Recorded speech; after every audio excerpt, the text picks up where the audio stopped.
Hi, I'm Taylor, Dr. Taylor Burrowes, for those of you who don't know me. I am a retired mental health counselor and marriage and family therapist, now working as an online coach, consultant, and matchmaker.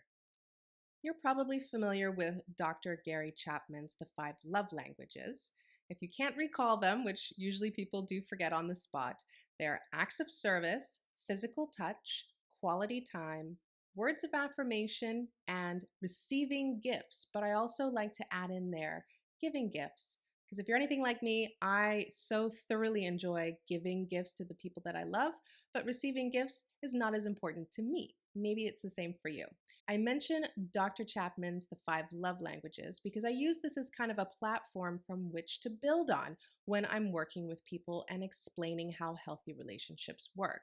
Now, first of all, I expanded on the concept of the five love languages, which is a really helpful tool if you want to explore that confronts your misunderstanding of what you seek in a relationship. Often we project our needs onto our partner without thinking empathically about what they're looking for and understanding that there are different ways that people express love and are looking to be loved. And so we can be aware of that and negotiate that if we have different love languages. In my expansion video, I talked about the 8 intimacies or needs.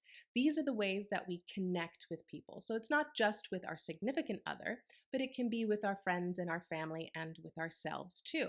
So it's really important to understand how we get those needs met for love and for connection and for intimacy. So do take a look at those videos and look up Dr. Chapman's The Five Love Languages. Now I mention this because of our topic today,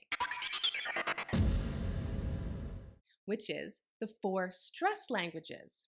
Now, I came up with this concept as a spin-off of the 5 love languages because the love part is the positive part of how we express ourselves when we're feeling loving or when we need loving from our partner. But what about when we're feeling overwhelmed, when we're feeling stressed out? We also have a language in which we carry ourselves and our behavior. That is important for each of us to know about ourselves and about the people that are significant in our lives, especially the person that we are with, our spouse, our life partner. There is a concept that I learned about when I was practicing, and I specialized in trauma recovery work, and it's called the trauma stress responses. It identified 4 different types of stress responses that often people will experience when they're feeling threatened, when there is something that's putting them at risk emotionally, because of some trauma that they experienced early on. So those 4 trauma responses are what I used to combine with this idea of the 4 stress languages, but in a way that it applies to people in a normal everyday context. So not just people who've been traumatized, but people who are in a regular relationship who get stressed out, get overwhelmed. You know, when you're like up to here and you've reached max capacity of your bandwidth and the worst of you comes out, it's almost like your shadow side too, and I talk about that a bit. So when we are at our limits, when we are overwhelmed, how do we act? What do we put out there? And can we recognize this in our partners and accept that hopefully this is not happening very often, but accept that this is what can happen when they are depleted?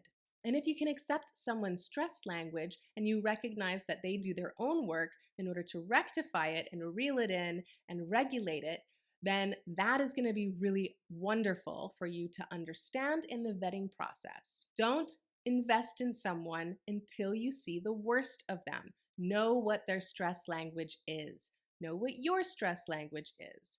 So I'll go into that next. So here are my 4 stress languages. Number 1 is fight. People who have a fight stress language are going to be emotionally reactive. They may be very defensive. They may say things that are mean or harsh that could put you down. They're lashing out. They're emotionally reactive and dysregulated, and they probably regret what they say or what they do afterwards. These outbursts shouldn't be extreme because then if it gets too extreme and aggressive and abrasive, or even controlling for that matter, like in narcissism, this is going to be an abusive style of stress response. So, especially if you see it harm anyone else, that's when it goes into the traumatic realm where it's really dangerous and abusive, and we don't want to see verbal aggressiveness if they're yelling or screaming or slamming doors, punching walls, throwing things, breaking things.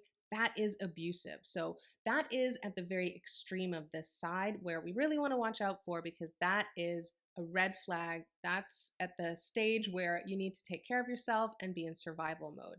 This is not okay. We're not going to be accommodating anyone at that level of abusive behavior.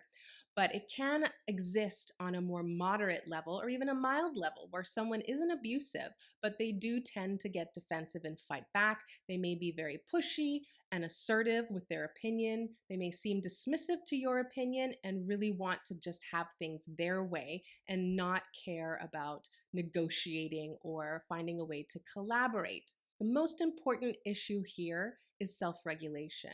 When you start to dysregulate into any of these stress languages, how capable are you? How resilient and agile are you in order to control and reel those emotions in?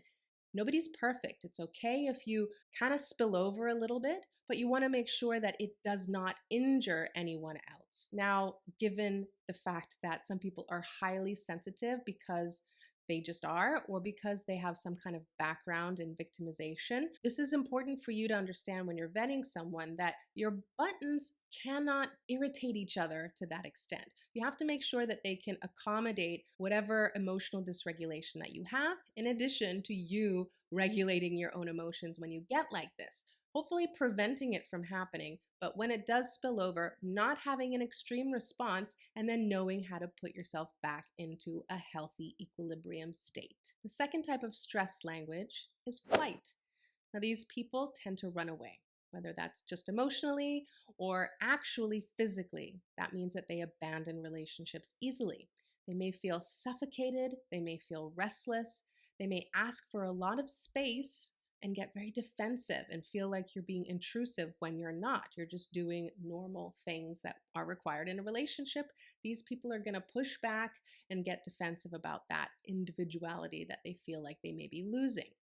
So you might see a lot of anxiety in people like this, or you might see people just being very restless and fidgety. They may throw themselves into work, whatever they can do to avoid alone time or quiet time with their own thoughts. These types of people, when under stress, will avoid and shut down. The third stress language is another type of avoidance. A lot of these are, we're avoiding our negative, uncomfortable feelings, and we're lashing out in different unhealthy ways. So with the freeze response, and that's the third stress language, what happens is people will completely shut down in a numb state, almost a disoriented state. They get extremely detached and they give you the silent treatment, not because they're trying to punish you. Sometimes they may, but oftentimes it's just because they stop functioning. They have a really hard time making any kind of decisions and they ask for a lot of space, but nothing really happens. They just sort of wallow in it. It's like they have this inability to function properly because they're frozen. They're hiding out and they're detaching from whatever emotions that they have, in this case, whatever stressful emotions that they have, and they're not involving you in the process at all. So it becomes a very isolated state that takes them away from the relationship dynamic, and that is not healthy. The fourth and last stress language is a new one that I discovered more recently with Dr. Nicole, the holistic psychologist. I'll put a link to her Instagram page below where I came across it because she shares such great insights. Even though we don't agree on everything, I'm happy to share some of her material with you and to integrate it into this idea that I had of the 4 stress languages. Fawning. This is the 4th stress language, and people who fawn tend to be people pleasers. They have poor boundaries, they're highly sensitive people, and they're very agreeable, almost hyper agreeable. It's like they're extremely passive. They don't have their own sense of self, so they basically do what other people want and absorb what other people believe and accommodate to another person's perspective and wishes. These type of people become the caretaker. So when they're emotionally overwhelmed and stressed out, instead of taking care of themselves, they're projecting onto their loved one how to take care of their needs. So it's important for this person to recognize that they need their boundaries, they need to regulate their system, they need to tend to themselves and not lose themselves in the process of serving their partner, because there's absolutely that important piece where you do need to be collaborative and agreeable and accommodate, but not at the expense of your own sense of self. So, those are my 4 stress languages. It's fight, flight, freeze, and fawn. And they come from the stress responses that we learned in therapy. But applied to a normal, functional relationship, it can be added to the 5 love languages from Dr. Chapman to really balance out the things that you need to be vetting for in a relationship. So, how do people act when they're seeking love, when things are good and they want connection? And then, how do they act when things are bad and they're stressed out and they're at their limits? If you don't see both elements and make sure that you fit together harmoniously, then it's probably not a good idea to sign up for a lifetime together. I hope my 4 stress languages come in handy for you. And if you liked them, do give the video a thumbs up. Subscribe to the channel so you'll get a new video every week, and comment below with all of your questions and conversation because it will really help the channel grow. Thanks for watching. Ciao.